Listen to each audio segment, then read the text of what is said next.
Arsi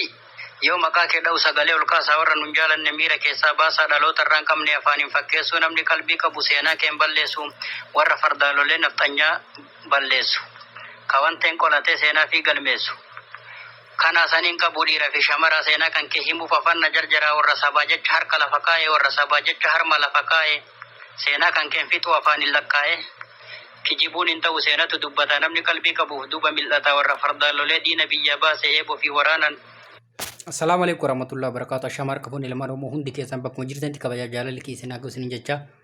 ana abbaa chaasatti yookiin caakka keessan walaloo adda addaa walaloo garaa qabadhee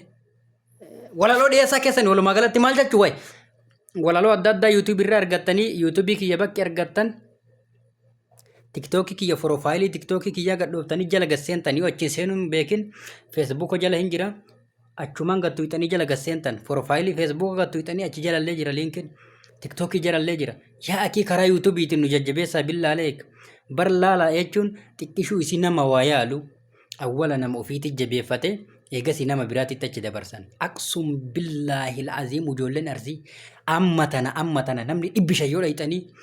namni 500 dhayxanii yoo subscribe nan godhin akka miree isin fayyumaa jirtanii jabaattanii fayyaa keessanii namni na jaalattan namni na kabajan isin jaaladha isin kabajan hunda keessan wallahi aziim oromo matai malee namni an jibbun jiru walaakin garuu yaa ki subscribe nu godha ka billaalee harka miti man nyaata yoo duutan bar harka bareedaa kan miti mas soorata maafi faayidaa duunan obboleesso takkasiiti walaloo adda addaa yoo argachuu barbaadan walaloo kutaa wal qabatu arsii jimma harargee jinni guutuu oromiyaa ka wal qabatu YouTube jalatti isinii maxxansaa tartiiban bifa haarawaan isinii maxxansaa YouTube jala dhaqaatii na jajjabeessa kallattii YouTubeetiin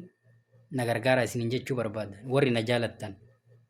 warri na kabajan warri ani isin jaaladhu warri na kabajan warri nan jaalanne ofirraa dhiisa